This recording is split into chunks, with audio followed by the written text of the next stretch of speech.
আজকে সোহরাওয়ার্দী উদ্যানে জনতার ঢল ছিল, একথা আপনারা জেনেছেন।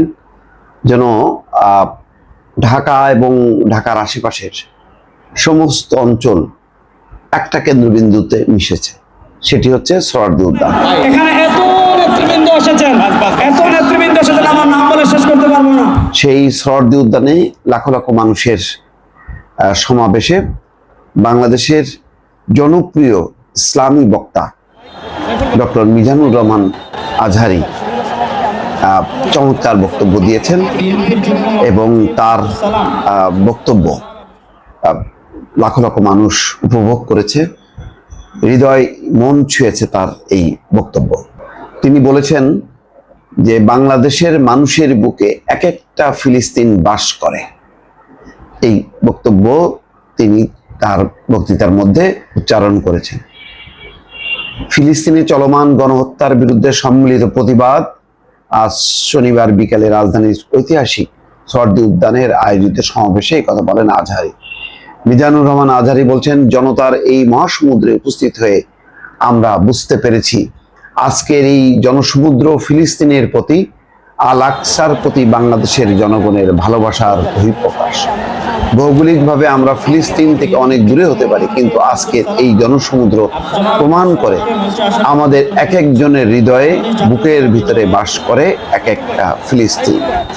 আজহারি আরো বলেন, আমাদের হৃদয়ে বাস করছে এক একটি গাজা, আমাদের হৃদয়ে বাস করছে এক একটি আল কুদস, অর্থাৎ আল কুদস মসজিদের কথা তিনি বলছেন। প্রসঙ্গত ফিলিস্তিনি চলমান গণহত্যার বিরুদ্ধে সম্মিলিত প্রতিবাদে মার্চ ফর গাজা কর্মসূচিতে অংশ নিতে আজ সকাল থেকেই সারা দেশ থেকে স্রোতের মতো জনতার মিছিল আসতে থাকে।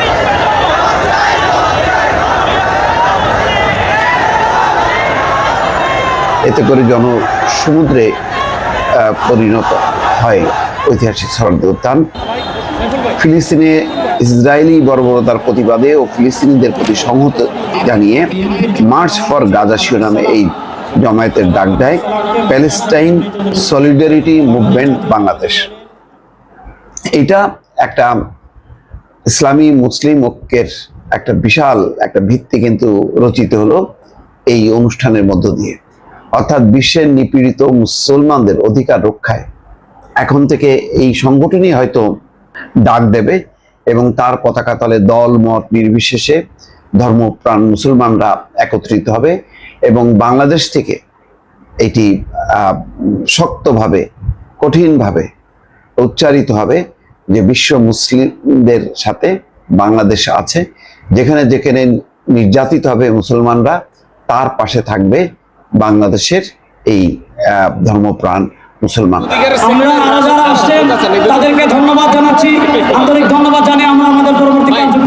এটা একটা অসাধারণ একটা ঐক্যের ভিত্তি আজকে সোহরাওয়ার্দী উদ্যানে রচিত হলো, যেটি সামনে আরো অগ্রসর হবে। অবশ্যই এই ধরনের আয়োজন উদ্যোগ এটা কখনোই উগ্রবাদী হবে না। মুসলমান যে শান্তির ধর্ম এবং শান্তির প্রিয় মুসলমানরা একত্রিত হয়ে গর্জন ওঠায় শুধুমাত্র মুসলমানদের অধিকার রক্ষা এবং নির্যাতনের প্রতিবাদ জানাতে।